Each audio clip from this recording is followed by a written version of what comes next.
Charger चाहिए वो भी सस्ते और एक साल वारंटी वाले, तो भाई कहाँ गायब है? ये देखें आप, देखिए हम कितने पूरे कार्टन भर के ले आए हैं भाई। ये देखिए कार्टनों पे कार्टन पड़े हैं, चार्जर मिलेंगे आपको।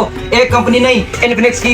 इन्फिनिक्स को जो लाइक करते हैं, इन्फिनिक्स लवर है, इन्फिनिक्स भी आ चुके हैं। जो ओराइमो लवर है उनके लिए ओराइमो के हम पावर बैंक तमाम एसेसरीज हमारे पास अपडेट हो चुकी है। भाई किधर है, कहाँ गायब है? फिर आप कहते हैं कि महंगी महंगी चीजें मिलती हैं, आपको होलसेल प्राइस पे मिलेगा हर चीज एक ही छत के नीचे। एसेसरीज देख सकते हैं, हमने अभी अभी कार्टन ओपन किए और सामान आप चेक करें जी, काफी सारा अनलिमिटेड अल्हम्दुलिल्लाह सामान हमारे पास है। उसके अलावा भाई आपकी दुकान के अंदर ओजी खत्म नहीं होना चाहिए। ओजी का कोई भी मॉडल आपको चाहिए तो आप हमारे साथ रब्ता करें। ये देखें ना भाई कितनी कितनी क्वांटिटी में हमने मंगवाया आपकी सहूलत और आसानी के लिए। आप एक दिन पूरा जाया करते हैं, लाहौर जाते हैं, फैसलाबाद जाते हैं, आगे पीछे जाते हैं, किराया भी लगाते हैं, दिन भी जाया होता है, शॉप भी बंद होती है। अब वो सारे मसलों का हल आ चुका है कि हमारे पास आपको दुकान पे होलसेल प्राइस पे ये चीजें मिलेंगी, आपको कहीं भी जाने की जरूरत नहीं है। इसके अलावा अगर आपने मशीनें लेनी है, लाहौर से लाएंगे, परेशान रहेंगे कैसी मशीन मिलेगी, कोई मसला आ गया तो कैसे उसकी कंप्लेन हल होगी। अब हम आपके लिए हम आपके लिए अटक में ये मशीनें लेकर आ चुके हैं। देख सकते हैं कि मशीनें हमारे पास पड़ी हैं, एक साल इनकी वारंटी है, अपडेट लाइफ टाइम के लिए इंशाल्लाह। जैसे ही नया मॉडल आएगा अपडेट हो जाएगा, ये मेरी गारंटी है भाई, मैं लिख के लेके आऊंगा इंशाल्लाह आपको। उसके अलावा ये देखें जी आपको मशीनें मिलेंगी, आप बेगम होकर काम करो भाई, काम करो।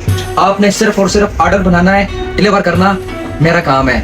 मेरी वीडियो अच्छी लग रही है ना आपको, आपने लाइक भी करना है, शेयर भी करना है, रिपोस्ट भी करना है और दुआओं में याद भी रखना है। और हाँ, जिन भाई के अच्छे ऑर्डर बनेंगे हम एक स्कीम खेलने लगे इंशाल्लाह। उसके बाद इनामातों का ढेर होगा, इस तरह के कार्टन ऑडियंस के सामने खोलकर तोड़े जाएंगे। आपने कहीं भी नहीं जाना, हमें अपनी दुआओं में आपने याद रखना है, स्पेशली आपने हमें अपनी दुआओं में याद रखना है। अल्लाह ने के बाद